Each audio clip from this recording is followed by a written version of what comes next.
الحمد لله رب العالمين والصلاة والسلام على أشرف الأنبياء والمرسلين نبينا محمد وعلى آله وصحبه أجمعين. أما بعد, ndugu yangu, assalamu alaikum warahmatullahi wabarakatuh. Nimekuja na unwani inayosema dini sio chaka la kutafutia dunia.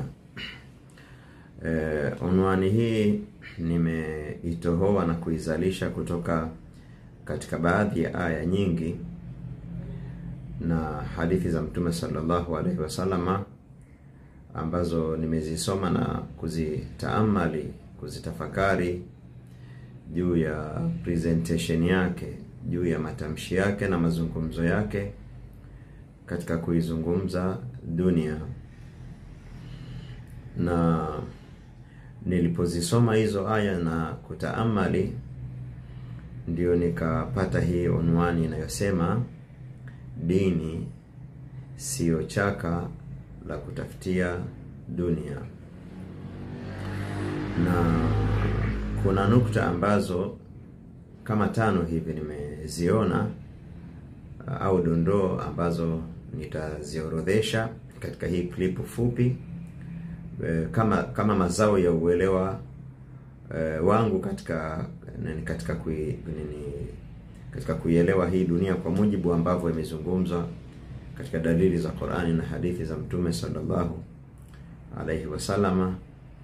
Alafu baadaye nitakusomea hizi dalili bila ya kukushereheshea kirefu, wewe mwenyewe uziweke katika mizani ya akili na uelewa wako.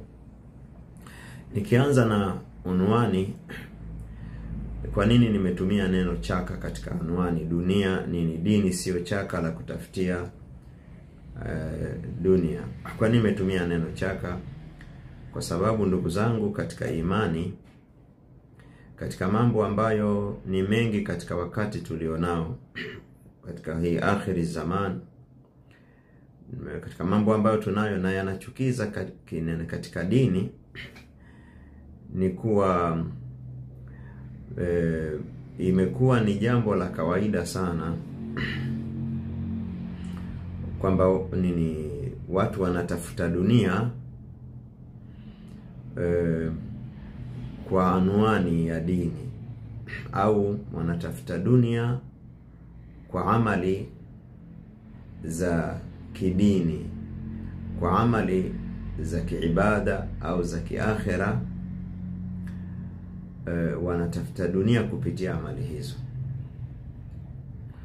na hawasemi kama hawasemi kwamba tunataka dunia katika kupitia dini. Wao wanasema haya tunayoyafanya ni katika kwa ajili ya akhera. Yawezekana dhana labda hii ikawa sio sahihi, lakini ni vizuri kutahadharisha, kwa sababu dhana hii ama jambo hili limezungumzwa katika Qur'ani. Kwa hivyo kama haliko kabisa katika jamii ambayo tunaishi, itakuwa ni jambo zuri sana, na ni jambo zuri kuwa dhana yangu imekosea katika hili, na ni jambo baya ikiwa dhana yangu itakuwa imepatia. Kama dhana yangu imepatia na jambo hili lipo, basi klipu hii ni ukumbusho kwangu mimi na ndugu zangu katika kipengele hiki. Baada ya kusoma dalili, nimepata mazao ya kiuelewa yafuatayo.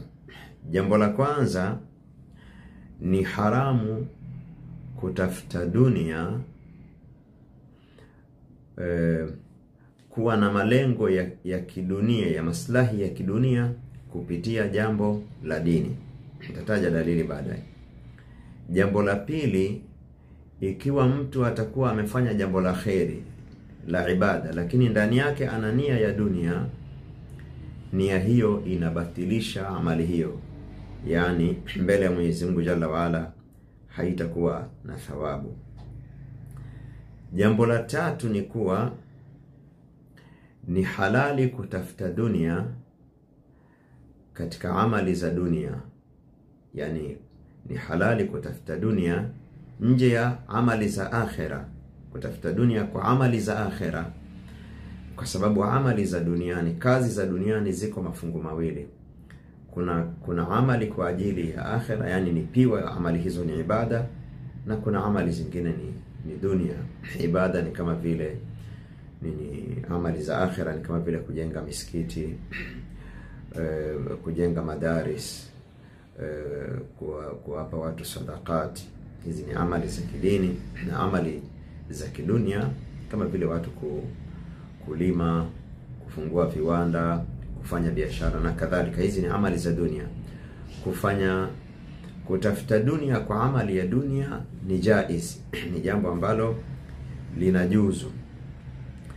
Lakini kilicho bora zaidi ni kuwa pamoja na kwamba mtu anafanya amali ya kidunia na anaitafuta na anatafuta dunia yake kupitia amali za kidunia, kilicho bora zaidi ni kuwa atie nia ya dini na akhira ndani ya hiyo dunia yake, kwamba yani hiyo dunia yake anayoitafuta iwe ni sababu, ni nyenzo, ama ni kitu cha kutafutia akhira. Wabtaghi fima ataka Allahu dar al-akhirah, tafuta katika vile alivyokupa Allah, itafute nyumba ya akhira. Kwa hivyo dunia inajuzu kuitafuta, lakini yani ni jambo zuri ikiambatana na makusudio ya akhira. Jambo la 4 ni kuwa analaumiwa kisheria mtu yeyote ambaye anatafuta dunia kwa malengo ya kidunia tu basi, hakuingiza ndani ya dunia yake malengo ya kiakhira, kama tulivyosema katika nukta iliyopita.